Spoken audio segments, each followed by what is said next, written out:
Hello and welcome to Capacity Middle East Extra, powered by JSA. I am Dean Perrine of JSA, and we are coming to you live. That's right, Vaneet, we are live right now at the Grand Hyatt Dubai at Capacity Middle East, and I am here with my new friend and fellow panelist, Mr. Vaneet Mehta. Vaneet is the region head of the Middle East, Central Asia, and Africa for Tata Communications. Vaneet, thanks for joining us. Thank you. Thank you so much. Thanks for having me here. Of course, of course. So, Vaneet, why don't you tell us a little bit about yourself and a little bit about Tata Communications? All right. So I've been an industry veteran, I should say, even though my hair don't speak that language. But yes, I've been At around. least you have hair. I have hair. Yeah, that's the plus on me. So I've been around for 27 years in the telecom industry, and with Tata Communications for about 15 years now. And I was the first employee of the Middle Eastern region, based in Dubai. And Tata Communications historically has been an internet and a submarine cable provider, and proudly part of the Tata Group, which has the salt to software conglomerate. And 67% of the group revenues go back to the society. So very heavy on philanthropy and the code of conduct, how we do business everywhere in the world. And Tata Communications proudly carries 30% of the world's internet. So that's one legacy, and the pride which we take as an Indian company. Yeah. And we are an Indian company, but about 67% of our revenues come from outside of India.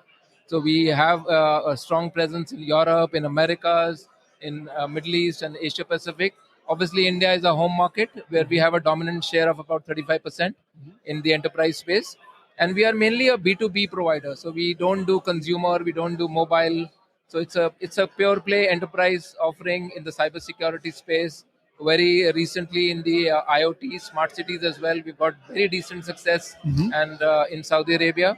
And also talking about the next gen services, SDN is coming up. SD-WAN has already been there, and we don't tend to act like a reseller of the OEMs. We are a managed services provider, so it's an OEM agnostic kind of an offering which we have. And also our forte is that we want to be seen as somebody who solves the problems for an enterprise, right? Rather than just going and saying this is my point product, you buy it, I'll discount it by 55% like anyone else would do. So that's pretty much what our DNA is. This is what we've been taught. And that's how we've been excelling in the region, and we've been growing at a very decent pace. Overall, as a company, as a group as well, we've almost tripled our market cap over ever since the new chairman also joined in. So it's been a good journey. I mean, I would say enjoyed every day of it. No, that's amazing, and other people are taking note too. I understand that you are part of the Gartner Magic Quadrant. We are part of the Gartner Magic Quadrant, not for once, but I think multiple years now. It's almost a decade now.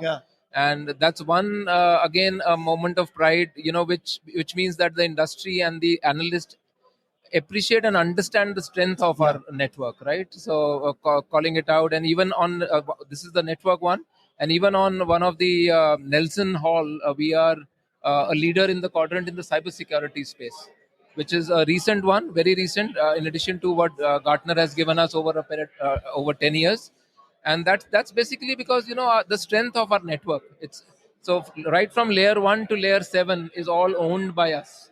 I don't rely on a third party to inject something in between. And this is one of the reasons I'm able to offer a single SLA. I'm able to offer a good quality of service. I own it end to end. Ownership is important, a single throat to choke.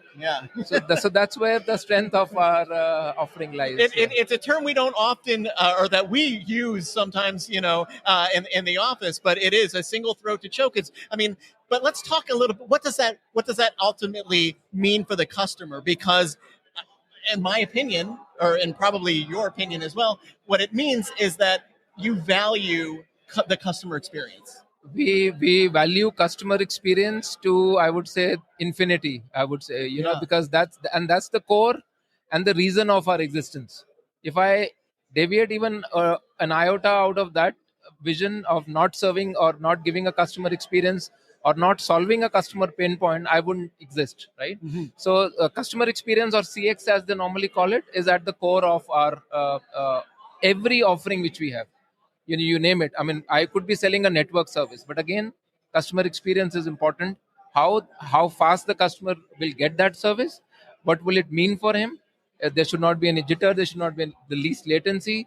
So there are so many parameters which we, and there's an army sitting behind in India who keeps doing this to improve it every time. Even in our Ethernet core network, which we have globally, our continuous endeavor, the customer will not even feel it, is to how do we keep reducing the latency?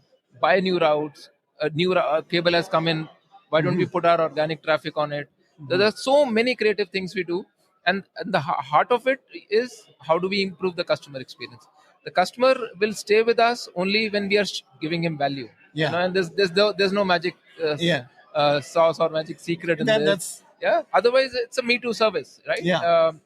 Especially connectivity, I would say. So the differentiation comes with CX. The differentiation comes with how well you serve the customer, how well you treat him, and how fast you solve his problems.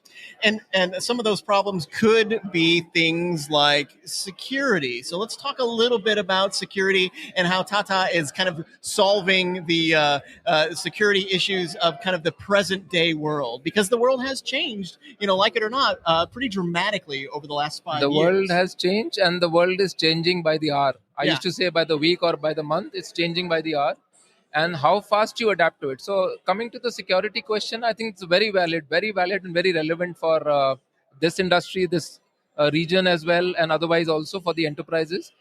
Everyone is tending to, the internet is fit for use, right? Everyone wants to move to the cloud, right?